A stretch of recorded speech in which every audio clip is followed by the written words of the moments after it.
Yeah, thanks a lot, Juan, and thanks a lot to the organizers for including the paper and inviting me here. I mean, this has been a fantastic conference, and today I'm presenting this work together with Jesper Linde from the IMF and Matthias Traban, who is at the Goethe University in Frankfurt. I don't know if theory is the best way to introduce the talk. So this is going to be a model sort of exercise, but it's heavily motivated by empirics. I guess it's no big surprise that inflation is increasing very rapidly after COVID. So here I'm showing you core inflation. So this is the year-on-year change of core inflation. So removing the sort of more volatile components of inflation for the US in blue, Canada in orange, and the euro area in yellow. So this part here of the chart is familiar to all of us. So the point I want to make here is that also if we go a little bit backwards in time and we look at the Great Recession, so the first vertical line here is December 2007. What the chart is showing you is that during the Great Recession, sort of inflation didn't fall much, despite a very large drop in GDP in the US in particular. So what we try to do in this paper is really trying to sort of deal with the challenge of reconciling what was called the missing deflation puzzle during the Great Recession with the very large sort of recent surge in inflation that we're seeing right now. And we're doing that with like a very standard model. So what we're doing is that we're going to study recent US inflation and output dynamics using the sort of the workhorse Smets and Wouters new Keynesian model.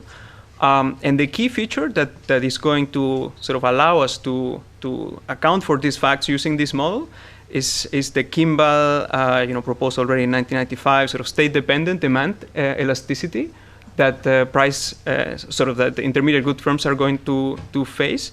And this is a feature that is in fact present in the original formulation of the Smets and Wouters model, and that we have the impression that flew kind of under the radar until now. So we're going to explore that feature of the model.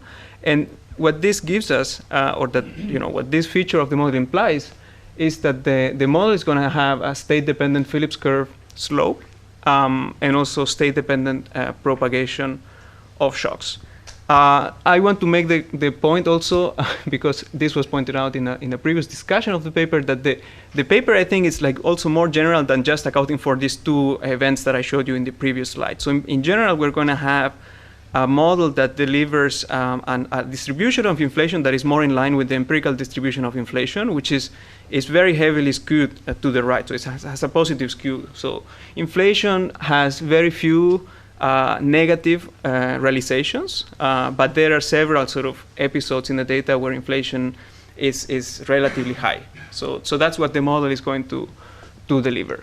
So let me just go very quickly over our main results.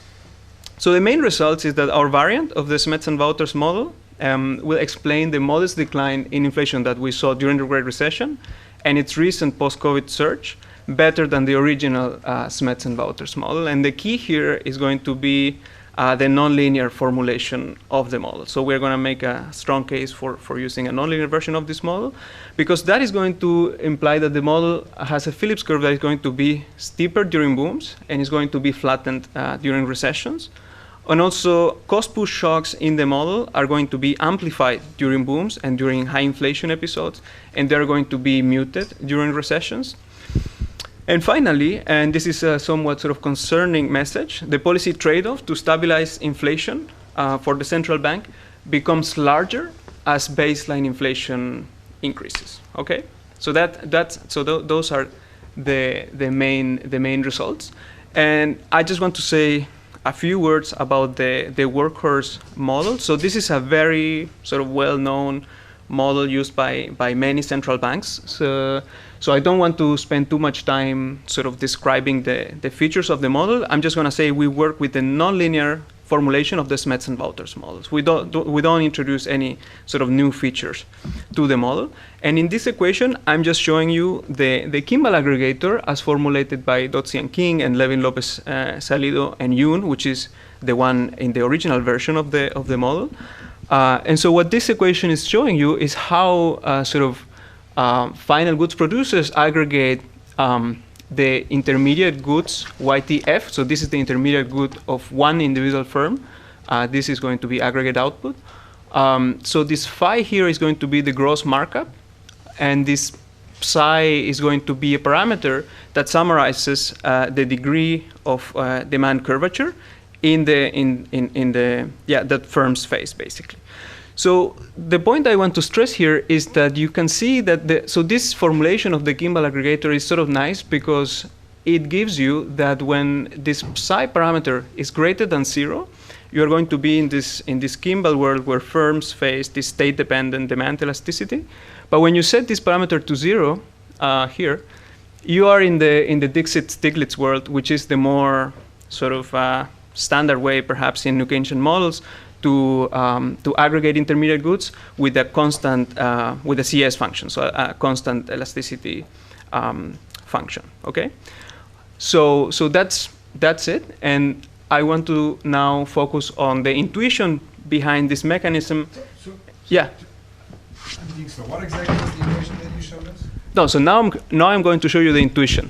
So this is just this is the function in the New Keynesian model. You're going to have intermediate good producers, right, that face price rigidities, right?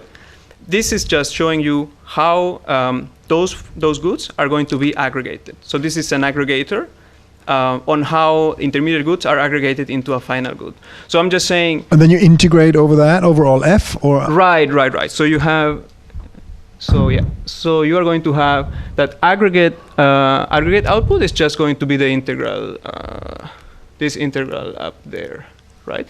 So this is just to show you how you go from intermediate goods to aggregate goods, and this is going to be part of every sort of New Keynesian model. Here I was just making the case that we are using this specification of the model with state-dependent demand elasticity, which includes as a particular case the Dixit-Stiglitz case, which is the constant demand elasticity case. So this is, I mean, just to be clear, this is nothing new basically in the literature of New Keynesian models. I'm just showing you how does the aggregation of intermediate goods work in the standard New Keynesian model by Smets and Wouters, right?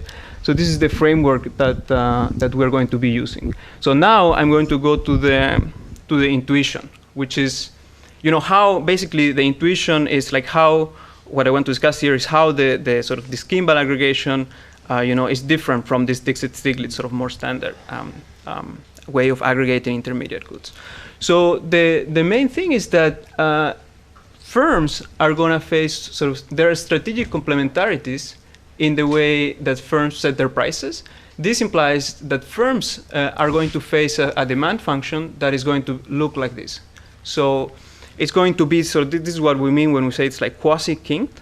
And what this means is that demand elasticity is going to be an increasing function of relative price, of a firm's relative price. So what you see from the demand function here is that, if a firm wants to like cut their prices to attract more demand, they are also going to face a demand that becomes more inelastic. And for this reason, they find it hard to attract like new, customers when they cut their prices.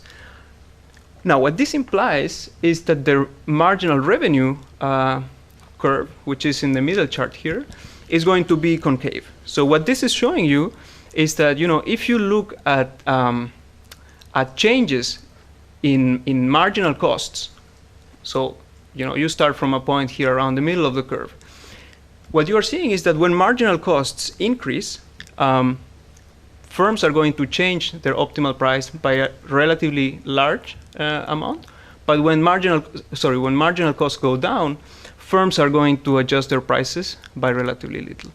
So this is what you're seeing in this final chart here. So if you plot optimal price, a firm's optimal price against their marginal cost, you are going to see that this is a convex function where optimal price is going to be relatively sensitive when marginal costs are relatively high, and they are going to, so this sort of curvature is high, and they're not going to be very sensitive to changes in marginal costs when marginal costs are relatively low.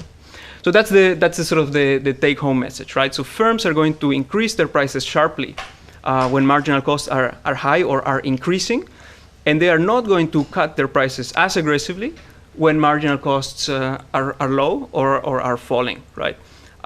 So that's gonna be the key sort of model element or the key asymmetry in the model for why the Phillips curve is gonna look very nonlinear. Okay. So I want to say a few words. Yeah. The firms have positive markups that change with the marginal costs. Right. So Yes. in the Dixit-Stiglitz case, it's going to be a linear. So in the Dixit-Stiglitz case, you are going to have that this demand here is going to be linear, Yeah. and this chart here. So these things are going to be linear as well. So this thing is going to be a linearly increasing function, right? So the markup is going to be like a constant over marginal cost, right? Here it's not going to be constant. So it's going to be higher, or no, it's going to be lower when the marginal costs are higher. It's going to be relatively higher when marginal costs are higher and relatively lower when marginal costs are lower. Exactly. So I want to say a few words just about the implications of basically the model when you solve for the pricing equations in the linearized and in the nonlinear version of the model to sort of fix ideas and see how the two versions of the model differ. So here I'm just showing you the linearized Phillips curve of the model. Which just says that inflation, is going to be depending on, expected inflation and this kappa parameter multiplying the change in the marginal cost, and this is going to be a markup. So a markup shock is the way Smets and Wouters refer to this. This is going to be a markup or a cost push shock. So we're going to be talking about cost push shocks, but in the original formulation of the model, they call this a markup shock. And this sort of kappa here is going to be what people refer to as the slope of the Phillips curve, right? So this is going to be just a combination of parameters. So this psi p is the Calvo parameter. This beta is the discount factor. Again, this phi is the gross markup, and this epsilon is going to be the demand curvature in the Kimball aggregator. And so I think what is important to sort of keep in mind is that you are going to basically have the same, linearized slope of the curve for different combinations of these parameters. In other words, you are going to have versions of the model that are observationally equivalent, for example, for different combinations of the Calvo parameter and the Kimball curvature. And this is, for example, why in their original formulation, Smets and Wouters sort of have a relatively low Calvo parameter for the standards in the literature back then, and they have a sort of like a positive Kimball curvature, which is the epsilon, and they argue that is sort of helpful to bring the model in line with the data, where you need like more frequent price adjustments and a relatively flatter sort of slope of the Phillips curve. I want to sort of make, stress the fact that the fact that you can have observationally equivalent versions of this model for these, different parameters is not going to be true in the nonlinear model, okay? So in the nonlinear model, if you set different values for the Kimball curvature and the Calvo parameter, that is going to have very strong implications, okay? So in the nonlinear model, in fact, you are not going to have a kappa anymore, basically, right? So you are going to have, you are not going to have a closed form sort of expression for the Phillips curve. Instead, you are going to have this system of nonlinear equations. So this set of equations, I don't have to go over the details of this. This set of equations is simply the set of optimality conditions for the recursive price setting of firms in the model.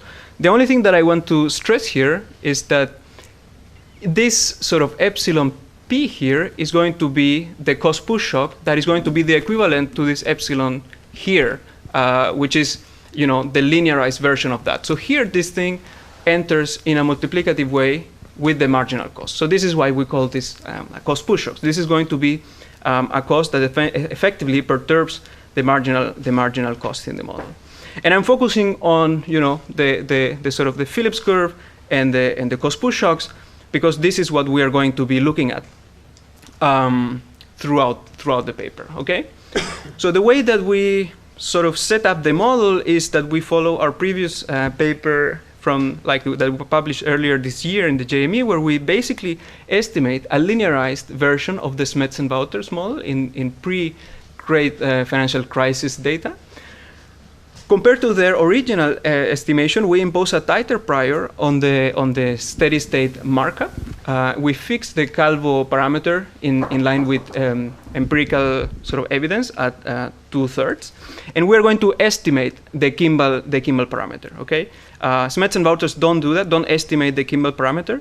And what this allows us to do is to bring, for example, the level of the gross markup closer to the empirical evidence, and is going to give a more prominent role for the level of Kimball curvature, which is going to be important to understand inflation dynamics. Okay, and the way that we're going to solve the model is by using this extended path method, which was proposed by Fair and Taylor in an older Econometrica paper.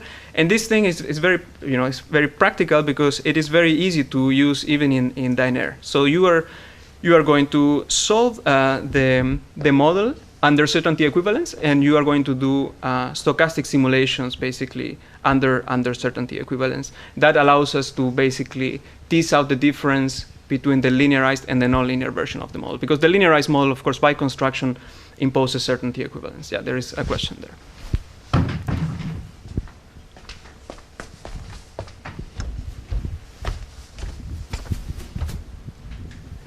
Yes, thanks. Since you mentioned microevidence, I think it would be interesting for you to say something or show something about the micro implications of the Kimball curvature for the size distribution of price changes. For example, it would be the case, I think, from what you show in this model with aggregate shocks only, that the price increases will be larger and price decreases will be smaller on average.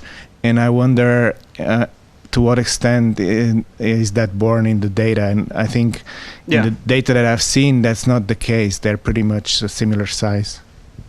Yeah. So there are some papers that have looked at the sort of micro evidence on whether demand functions are more in line with like a CES function or more in line with this type of setting. So there is a paper by Doche and co-authors looking at grocery, for example, data for the Netherlands, and they do find they do find support for Kimball as opposed to Dixit-Stiglitz, but it's not a huge difference. So I agree with you that perhaps the way that because we're estimating this on macro data, we cannot say too much about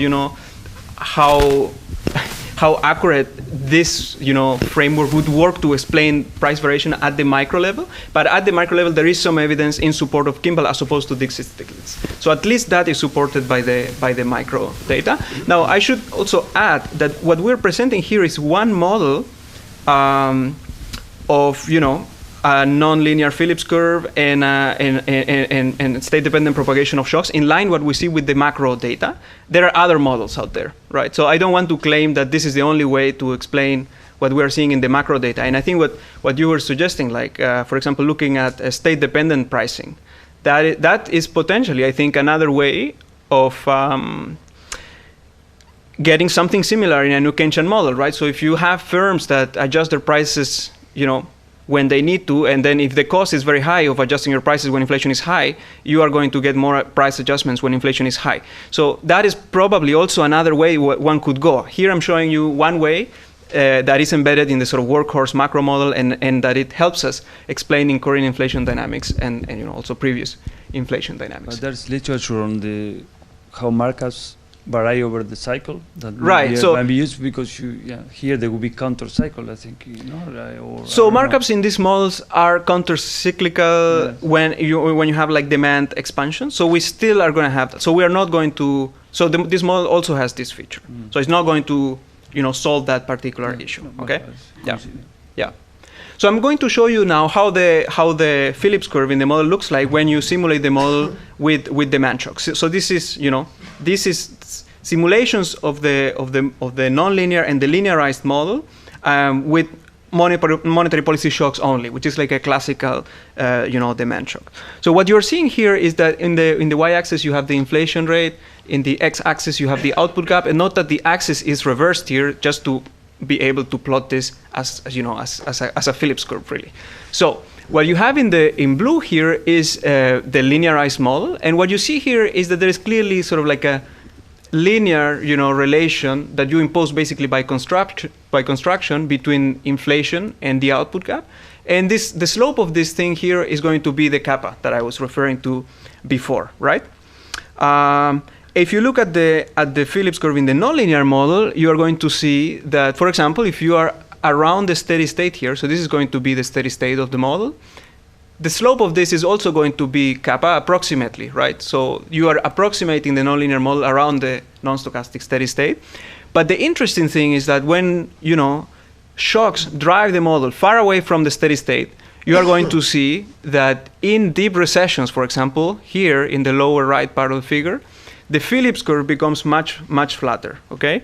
And by contrast, when you are in like booms here on the top left of the figure, the Phillips curve becomes rather steep. So that was what I was mentioning at the beginning. And this, of course, implies that, if you are in the steep part of the curve, a relatively small change in output can trigger a relatively large increases in inflation. So this is going to be one part of the story, meaning during during demand-driven booms and recessions, the Phillips curve is going to become flat and steep, depending on whether you're in a boom or a recession. Now, the second question, which is also interesting for especially what is happening post-COVID, is how do cost-push shocks propagate in this model when you are in a boom and in a recession? And this is going to be like a different exercise, because now what we're going to do is to feed a cost-push shock in different states of the model to see how the shocks propagate, right?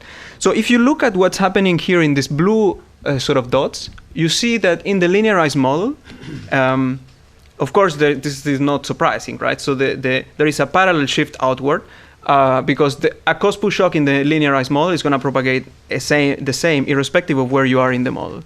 Now, if you take what we do here in the nonlinear model is we take states around these points, for example, when the output gap here is at -5, -10, 5, 10, etc.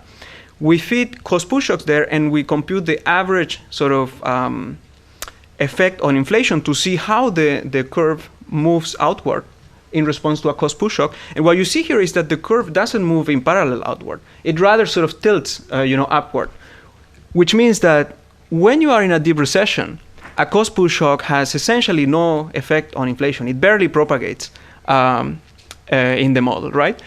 When you are in an overheating situation or where demand is elevated, you see that the same cost-push shock is going to propagate much more to inflation. Okay, and so this is going to be key to understand what is going on right now with inflation dynamics. Now, having seen this, what we do next is that we are going to move to sort of like a more systematic analysis of how shocks propagate in the model when you are in situations of high and low inflation. And the way that we are going to do this is that we are going to simulate the model with the shocks that we get by estimating the model and sort of evaluating the shocks at their estimated standard deviations. We are going to do this shock by shock to see how shocks propagate in the model when different underlying shocks are driving model dynamics. So we are going to look at, for example, a cost-push shock when the model is driven by demand shocks, a cost-push shock when the model is driven by supply shocks. And then we are going to compute the average 1-year response of that cost-push shock across different states.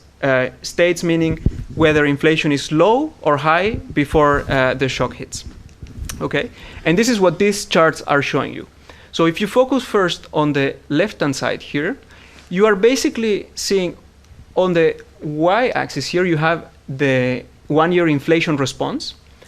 On the x-axis here, you have the initial inflation level before the shock hits. And the orange line here is the steady state of the model. So this chart here is basically sort of replicating the chart that I was showing you before with the Phillips curve, right? So you are seeing that in the linearized model, this horizontal line is the linearized model. So this tells you basically that in the linearized model, a cost push shock has something like 0.5% effect in inflation over 1 year. And this is going to be constant, of course, right? Now, when inflation is low, you see that, as I was showing you before, a cost push shock has relatively little effect in inflation in the nonlinear model. So the blue dots are the responses in the nonlinear model. But when inflation is high, again, the same size of the shock will trigger a much larger increase in inflation.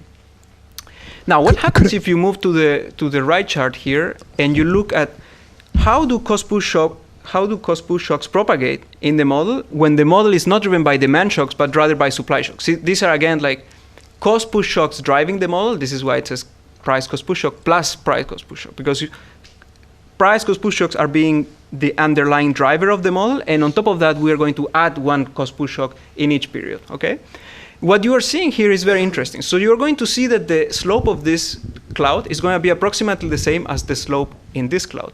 However, because cost push shocks are the main driver of inflation in these types of models, you are going to see much more variation in the x-axis here. So you see that inflation here, it moves between something like 2.5% to 4.5%. Here it goes from almost 0 all the way to something like 12%. What you see here is that, let's say inflation is of the order of, very low. You see that in the nonlinear model, inflation barely reacts. Now, when inflation is relatively high, say of the order of 8%, you see that the same shock can trigger an effect of inflation all the way up to something like 2%. So that's 4 times as large as in the linearized model. And I think this is part of the story of what we're seeing now. And on top of that, you see that there is a huge sort of dispersion here in this cloud, much more than what you see here. So what this shows is that there is much more inflation risk when inflation is high, right? So when inflation is high, can respond all the way from something like 2 to 2.5% to 0.5%. Right? And this is just history dependence. So it depends on the path of cost push shocks that have hit the economy. Exactly. I see. Exactly. So why inflation is high here before the shock hits is because there's been a series of cost push shocks that have driven inflation up to that level. But even for a given inflation level, how you got there matters for the response to another shock. Right. Exactly. Did you do this for the nonlinear model without the Kimball demand? Yes, and you see that the line is going to be almost on top of the linearized model. So there is effectively no asymmetry. If anything, it is slightly downward sloping for a reason that I'm not 100% sure why. So if anything, the Phillips curve would be kind of tilted, sort of not tilted, like curved in a counterfactual way. But it's very small. So effectively, it goes almost on top of the black horizontal line. Yeah. So why this sort of increased inflation risk? So in order to understand that, what we do is that we look at we are going to look at the distribution of this cloud here, conditioning on whether inflation was increasing or decreasing before the shock hits. So in red here, on the left-hand side, I'm showing you the distribution of those inflation responses when inflation was increasing before the shock hits, and in blue, you are seeing the distribution when inflation was decreasing before the shock hits. What you see is that this red distribution has a much larger positive tail. So this means that it doesn't only matter what the level of inflation is, but it also matters whether inflation is increasing. And in particular, when inflation is increasing, you are going to see that it's much more likely that you are going to have a very strong response of inflation to a positive cost push shock. Okay, and the same sort of happens when you look at the output gap. So the higher risk of inflation when inflation is elevated also translates to a higher risk in sort of output gap space, which is going to be the main reason why the trade-off for the central bank is also worse when inflation is high. And by the way, so something I didn't mention, so we do this type of analysis for all the shocks, right? So all the shocks that drive the model, and we see a similar picture for all of them. Here I'm just focusing on two because these are kind of the more interesting, because you can clearly map to sort of the demand or supply side sort of story. Okay? So now, having seen how these asymmetries work in the model, what we want to ask is really, what does this imply for monetary policy trade-offs in the post-COVID period, okay? And the way that we are going to do this is that we are going to take the nonlinear model to the data, and we are going to compute impulse responses to cost-push shocks in the nonlinear and linearized model, conditional on the filtered state at the end of our sample, which is basically 2021 Q4, okay? And we're going to compute, the sort of the impulse responses to that, but also what is the sort of cost for the central bank of stabilizing, to fully stabilize inflation in response to one of these shocks. Did you compute the distribution of profits across different producers here? Because no, so the old critique of the Calvo ferry is particularly relevant here, right? Because the profits are much more elastic to your current price potentially. Right. And there might be just a lot of firms that make very large losses here. Yes, so that may be true. So I haven't looked at that, but that's a very good comment that I should. So we will look. So the combination of Calvo and Kimball might be particularly constraining. Yeah. So that could be happening actually. I don't know the answer right now. Yeah. Okay.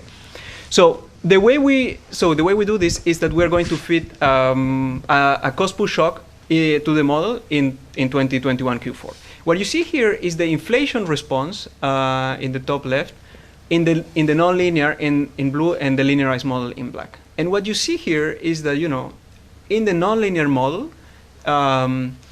you are going to have that the cost push shock is going to propagate a full percentage point more than in the linearized model. Now, this is roughly twice the impact in magnitude, but I want you to remember this absolute difference between the two, because this is going to be important to understand how costly this is going to be for the central bank when the central bank wants to stabilize this effect, okay?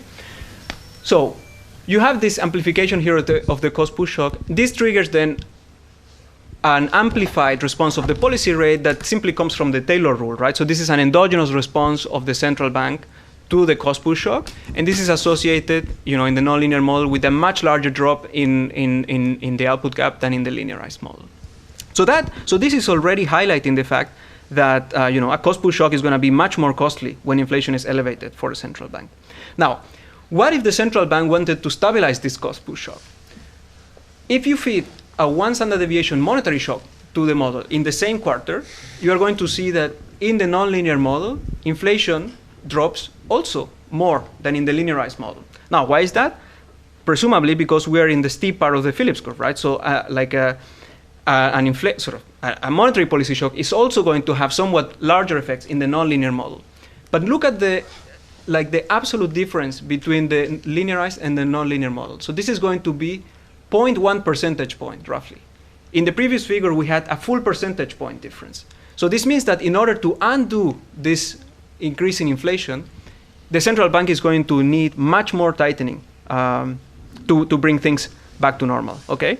And in this sense, it is that, the policy trade-off sort of deteriorates significantly. I'm going to show you now a figure where we do a systematic, sort of a more thorough analysis of how this matters, okay? So what we do here is that we are going to compute the policy. So we are going to do model simulations, okay? The same that I was showing you in these plots with the clouds. In each of these simulations, we're going to feed a cost push shock, and we're going to ask, what is the tightening that is needed to fully stabilize that cost push shock? Again, the horizontal line here is the linearized model. So you will see that in the linearized model, to fully stabilize a one standard deviation cost push shock, you need something like 2% increase in the policy rate, okay? Now, this figure is showing you that in the nonlinear model, when inflation is relatively low, you need actually less tightening in the nonlinear model than in the linearized model, okay? But now the ugly part is that as baseline inflation or initial inflation level starts increasing, you need increasingly more tightening to fully offset a one standard deviation cost push shock. So if inflation is something like 6% here, you are going to need something like 5% tightening in order to fully stabilize inflation. What does this mean? Of course, this is like the mirror image of this. This is output gap space. This is going to mean that it's going to be way more costly for the central bank to stabilize inflation, also in terms of output gap. So very bad news for the central bank from this type of analysis. Okay. And finally, so this sort of concludes like this sort of more simulation-based analysis that we have done. What we try to do next, and we're still working on this, is that we have computed sort of conditional forecast distributions during the post-COVID period. And I just want to focus here, if you look at the first column here of forecasts. So we're looking at conditional forecasts from 2020 Q4 all the way up to 2022 Q1, okay? Again, the nonlinear model in blue, the linearized model in black. So the main message here is that irrespective of whether, inflation is receding here, for example, before we start this forecast, or inflation is increasing before the forecast, what you see, if you look at the sort of dotted lines, these are the sort of confidence intervals for this for this forecast. You see that the nonlinear model systematically is associated with lower inflation risk. Lower downward inflation risk. So this lower bound is going to be above the linearized model, but it has higher upside inflation risk, right? So the upper bound is going to be above the linearized model. And you see that, here, here, here, and here, right? So what this is telling you is that through the lens of the nonlinear model, these very sharp increases that we've seen in inflation over the past few quarters were not so unlikely, whereas in the linearized model, this was a rather unlikely scenario. Okay, and finally, one exercise that we're still working on is to look at the filtered innovations to the cost-push shock process that you need to understand inflation dynamics post-COVID. So here, what we are doing is simply filtering shocks. Start to take as your initial conditions 2020 Q4. Okay, and just run the filter in the linearized and in the non-linear model, okay? What you see here is that in the black crosses, you have the filtered innovations in the linearized model, and the blue dots is the non-linear model, okay? What you see here is that as you move forward from 2020 Q4 onwards, you need always smaller innovations in the non-linear model, but particularly so in the last quarters of the sample when inflation is already more elevated. So here, again, we're starting from the steady state here, and they think that the reason why we're doing this is because we have some issues filtering the nonlinear model through the COVID massive shock that happened. So this is probably not going to be in the end what we show in the paper. But so this is reassuring in the sense that one of the big discussions for macro models out there is like what explains the huge residuals, that we need to account for inflation dynamics in recent quarters. And for example, our model is showing you that you get smaller residuals if you take these types of nonlinearities into account. So yeah, just the key takeaways again is that our model explains, the modest sort of decline in inflation that we saw during the Great Recession and the recent post-COVID surge better than the workhorse macro model. The nonlinear Phillips curve and state-dependent propagation of shocks is the key to understand this. And inflation risk is much higher when inflation is already elevated, implying much larger trade-offs for the central bank if cost-push shocks are really something exogenous. Okay, so yeah, that's it. Thanks.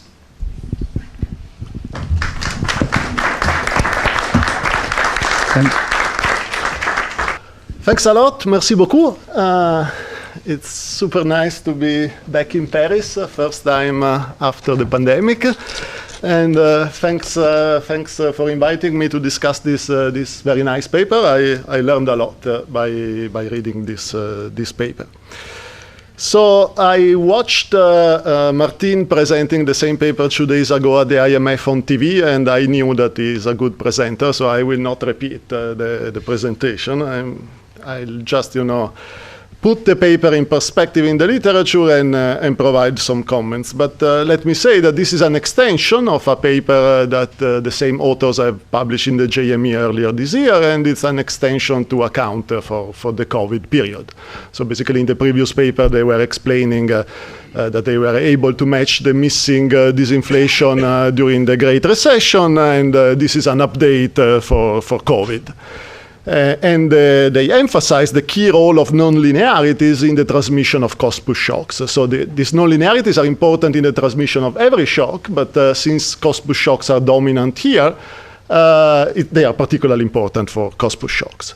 So I think there are many things to like in this paper. The paper is written in a very clear way, technically very advanced for someone like me who is used to, to a free equation New Keynesian model, seeing that you can have, state-dependent impulse responses, that, my impulse response in 2021 Q4 was this. This was really cool, and the results are very interesting. So I'll first put the paper in perspective, starting from pre-COVID, and then I'll provide some comments. So let's go back to pre-COVID. So pre-COVID, everyone was talking about, there was no inflation. So what was that? Here I plot data on inflation on the vertical axis and the GDP deflator and CBO output gap. Blue dots are for the period 1969, 1994, and red dots are from 1995 to 2019. And so what do we see? We see that in the second part of the sample, there was much lower inflation. And if you run a correlation, the unconditional correlation between inflation and the output gap has gone down. Now, in recent months, we have seen inflation coming back. So this coming definitely back. So something has perhaps changed again. So I will provide a taxonomy, which is actually based on a paper that I have with Drago Bergolt, and since we are in France, Etienne Vaccaro-Grange, who is a former student from Marseille, to explain, why inflation was low in pre-COVID. So there were mainly three stories. One is that this change in the unconditional correlation is actually driven by a change in the slope of the supply curve, meaning a lower kappa in the Phillips curve. Of course, we know that lower kappa in the Phillips curve means higher nominal rigidities. If anything, there is evidence probably of lower nominal rigidities over time. But the story going on here is that there are open economy factors, China, globalization, whatever, so that inflation and output gap are more disconnected. So I would say that this was the leading explanation from the IMF, from paper by Del Negro and others in Brookings. I would say this was the leading explanation. There is, however, another explanation that says, maybe you don't see inflation not because the supply curve has flattened, but because the demand curve has flattened. And one way to have a flattening in the aggregate demand curve is that, maybe it's because the Fed has been responding more aggressively to inflation pre-COVID. And this is a story that Silvana Tenreiro has emphasized, Nakamura and Steinson, others. There is also a third story that this correlation has changed, maybe because supply shocks have become more important over time. So these are all possible, plausible stories, on the flattening of the demand curve. It's also all the stories of anchoring inflation expectations. Well, anchoring, presumably, expectations are anchored because there is an influence of the central bank on these expectations. So exactly what Anton actually was mentioning early in his last question. So now we see inflation. So actually, in our paper, with a mix of New Keynesian model and VARs, we find actually support that the low inflation pre-COVID was due to a flattening of the demand curve, and not to a flattening of the supply curve. So monetary policy was important in that. But anyhow, we can use this taxonomy to think what's going on now, because this paper, the distinctive contribution of the paper, it's really on COVID, and so let's try to update this. So now we see inflation. So what could this be? Well, it could be a steepening, the Phillips curve, maybe the kappa is now higher, deglobalization perhaps, or it could be a steepening of the demand curve. The Fed is late, maybe they are, the fee pi, the response to inflation in the Taylor rule has gone down again, or maybe, the cocktail of shocks has changed again. So the paper by Martin is in this pool, but not because they think that kappa has changed. the kappa, the structural coefficient in the Taylor rule, but because the model is non-linear. And so their point is that, the steepening of the supply curve is not because kappa has changed, but because we are in that specific part of the supply curve, which is more steep.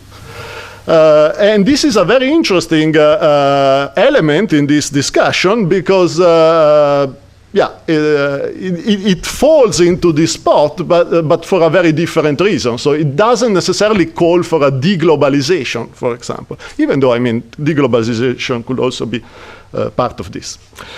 Okay, so now, comments.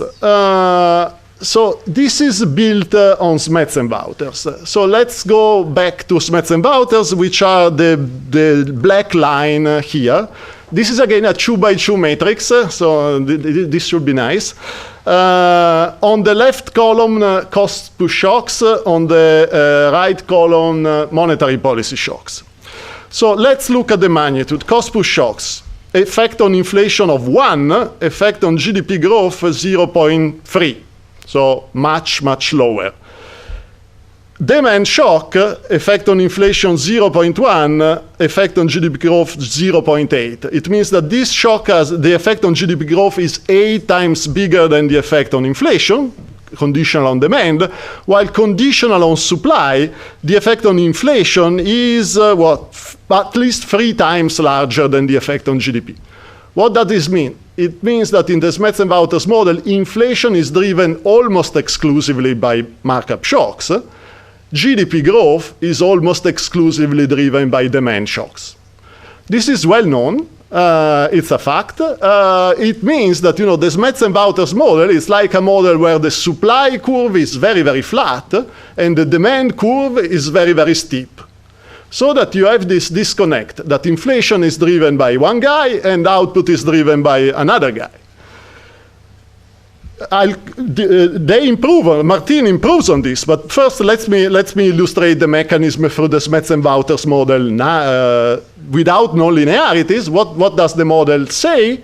Now inflation is booming, inflation is driven by cost push shocks, inflation goes up, output gap goes down, but the output gap is not going down nowadays in the US, so there are a bunch of demand shocks that are explaining output dynamics, but with limited effects on inflation. So in the model by Martin, this dichotomy is less strong, but is still very strong. It's less strong because you see that given the non-linearity in the Phillips curve, now demand shocks, they have a larger effect on inflation. So this enormous dichotomy now is slightly lower, but we are still in a world where inflation is driven by cost push shocks. Demand shocks have a larger effect now, so it's definitely, in my view, an improvement, but I bet that if we do a variance decomposition, still, inflation will be mainly driven by cost push shocks. So I think, here it would be a little bit nice to, I think I totally buy this nonlinearity. I think it's super interesting, but I think in a sense the framework is a little bit limiting what we could find actually, in a sense that the models tell us the inflation is driven by cost push shocks. The point that Martin is stressing is that we don't need big shocks. So in my taxonomy, actually, is definitely ruling out the bigger shock thing. But for example, it's not ruling out this, so there could be other things. So let me elaborate a little bit. This is not the overeating story of Blanchard and Summers. Here, inflation is up, but the factors that are pushing up inflation are pushing real economic activity down. I think Blanchard and Summers, they have in mind that inflation nowadays is high because of monetary stimulus and in particular fiscal stimulus. But the Smets-and-Wouters model, is not really the perfect model to account for that story. So, I'm sure I'm a big fan that supply factors play an important role. We find that in our paper as well. But there are alternative stories around that, that maybe, they don't have an easy life in that model, in this model at least. A comment on the strength of the mechanism. so of course, we see, this non-linearity steepens the supply curve. Here we see it conditional on monetary policy shock. I presume that conditional on other demand shocks is the same. But we start from a very, very low level. Kappa. I mean, this thing is kappa. This slope is kappa, more or less in the blue line, but it's not kappa in the red line. But still, kappa plays a role. But kappa is 0.008 in this model. It's even 1/3 actually than in Smets and Wouters. So I mean, the supply curve is steeper, but it's still very flat. Second point, here, this is my ignorance, but, I would like to understand whether, I should really, to appreciate a little bit, how important is this mechanism from a quantitative point of view. So, because, should we really interpret this on the output gap between 5 and -5? Because the output gap, the CBO output gap, has never been above 5%. Has been at 5% once So here it's the model-based output gap. There are a lot of things, but the steepening, is really for big shocks. So what's the state aujourd'hui, today? It's So this, I think, it's a little bit important, to whether these things matter really when there are gigantic shocks, or whether also in normal cases. Good. Comment number 3, it will be really interesting to know a little bit more about the output gap. So this, what's this, I understand that these impulse responses that we plot here, conditional on being 2021 Q4. So in the beginning, in the beginning of the paper, the state is defined in terms of the output gap. Now it's in terms of inflation high or low. So what's the output gap? What's the state for the output gap in 2021 Q4? I think this is important to understand a little bit, how the model does in terms of real economic activity and not only in terms of inflation. And finally, my final comment, try to rescue a little bit the monetary policy story that I like. And so here, we have non-linearities in production. Monetary policy is represented with a Taylor rule with fixed coefficients. Estimated, I guess, until the pre-zero lower bound period. So, but it is conceivable that, there are non-linearities also in monetary policy. So first of all, it is conceivable that the Fed does change its conduct over time. There is plenty of empirical evidence for that, both, pre-COVID compared to the 70s, and maybe now, there has been a monetary policy review last year that was stressing a lot, average inflation targeting. So monetary policy has changed as well, and changes in the behavior of monetary policy. If we think that these things affect the policy rule, changes in the policy rule affect the slope of the aggregate demand curve, and so maybe there are some linearities also in the aggregate demand curve. And so maybe this could also be a way to see to explain what's going on, and maybe so maybe it's not unconceivable that we see inflation because the Fed has been a little bit late, So this, broadening a little bit, the set of questions, I think will give a lot of value added to the paper, which is already very nice and interesting to read. How am I on time? We have 3 minutes to finish the session. Okay, so then thanks a lot. Thank you for this very thoughtful discussion. So maybe what I propose that Martin replies to the discussant, and then we continue. For those who want. You can take questions. Okay, what? Okay, I take 2 questions. So no.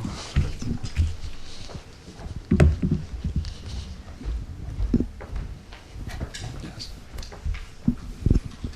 Hi, great paper. It's interesting that Francesco mentioned the strategy review, and actually I did a small part on it, looking at globalization and the slope of the Felix curve, and some things that we looked at that have been looked at in international economics was the effect of globalization on the slope of the diffuse curve using Kimball aggregators.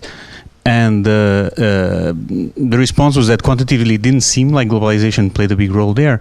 But there is a literature looking exactly at this type of effects of Kimball aggregators and globalization. And I wonder if this period of deglobalization could not also have played a part through these Kimball aggregators as well, to this perspective of nonlinearities in the demand.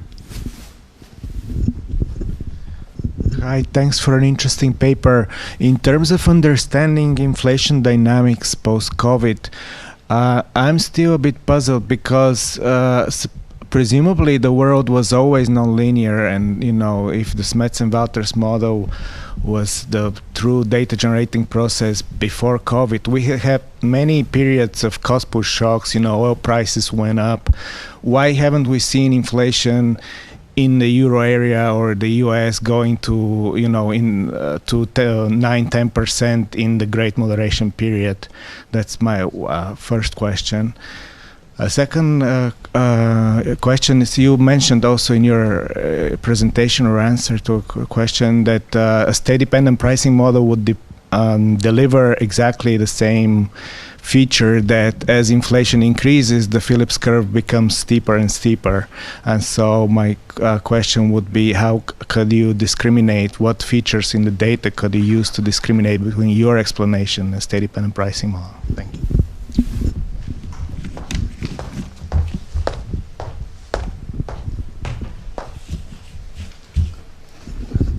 Just a clarification: the relevant state variable in your model that determines the steepness of the Phillips curve and the responses the heterogeneity in the responses is the distribution of relative prices by firms. Okay, so is this So to start with that, it's going to be basically the marginal cost. So it's not going to be like the distribution of relative prices, but it's going to be inflation and marginal costs. So you mean like the state variable in the model that will determine whether you are going to see large or small propagation. There's going to be several state variables in the pricing equation, this nonlinear pricing equation. So there is like no sort of unique variable that will say, okay, if this variable is this level, you are going to see this one response. So you kind of like pin it down to one specific variable. What other state variables does the model have? So you have the price dispersion, you have lagged inflation, you have one state variable relating to the Kimball aggregator itself. So the Kimball aggregator is divided into like a linear and a nonlinear aggregator. So you have like 3 or 4 state variables in the price setting equations, and it's like those state variables who are going to determine the propagation of the shocks. So you cannot say, okay, it's this variable and this level, but but generally speaking, it means that basically when marginal costs and inflation is high, you are going to see this large propagation. So going back to the other questions in the discussion. So I agree that here, for example, what Francesco was saying, this is sort of like a relatively relatively large shocks that we are using. Now, this is conditional on the Kimball, the Kimball elasticity that we're estimating in the linearized model. So I think one sort of key improvement that one could, hopefully one day do is estimate the fully nonlinear model and estimate the Kimball, elasticity in the nonlinear model. Because why? So if you use a larger Kimball elasticity, you will see this curvature for way less variation here on the x-axis. So this curvature is going to be determined by that level of curvature in the demand functions, right? So here we need a lot of variation in the x-axis to deliver some interesting curvature, but that's going to be corrected if you could estimate the proper sort of Kimball curvature in a fully nonlinear model. How long does it take to solve that? Yeah, so it takes us to filter. The model, it takes you a couple of seconds to solve, and if you wanted to filter like the entire data set here from 1965 until today, it will take you like half an hour to an hour to filter the data. So it's a very costly process. So that would be, say, one evaluation of the likelihood. One evaluation of the likelihood. So there may be ways to improve on this, but it may need a totally different solution approach than what we're using right now. Yeah. Then to the other point of that, this is the Smets and Wouters model, and you need cost-push shocks to account for inflation. That is very true, and that's going to be very true in, I think, pretty much any new Keynesian model that central banks are using at the moment. So this is actually one of the big discussions out there, how to account for this cost-push shocks. So I think it is a fair critique to the types of model that we are using, and probably this points to the fact that we need to improve our models in some ways. But now, using this in a larger new Keynesian model, for example, I've played around with this in the model used by the Bank of Canada, for example. We get similar results as what you get here in the Smets and Wouters model. Now, the Bank of Canada has a much larger model, open economy and so on, and you also get these effects. You see that in the Bank of Canada model, you will need smaller shocks to account for inflation, which is good news. So it means one can try to implement these things in the models used by central banks. What else? Yeah, and well, there may be other nonlinearities out there, as we discussed, like in the Taylor rule. So again, so this is one way to rationalize what we are seeing right now through the lens of one of the standard models. So I'm really not opposed to the idea that there may be other explanations, and this goes back to Anton's comment. So how does this relate to state-dependent pricing? I think this is a super interesting question, and I think when I don't have the answer because I haven't done the experiment, right? But you could have like a horse race of, say, you take the two approaches. I think in principle state-dependent pricing should deliver something like this. I'm not sure because I haven't done it, but the logic is it should be something like that, right? And then you could do a horse race of the two, and I think that would be like a very interesting project, and we may actually do something like that. And to your previous question, like why didn't we see, for example, if everyone has been using the Smets and Wouters model, yes, but the linearized, right? So the key here is that no one has played around with the nonlinear version of the model and see what are the implications for shock propagation. So in the real world doesn't care whether you use the linear.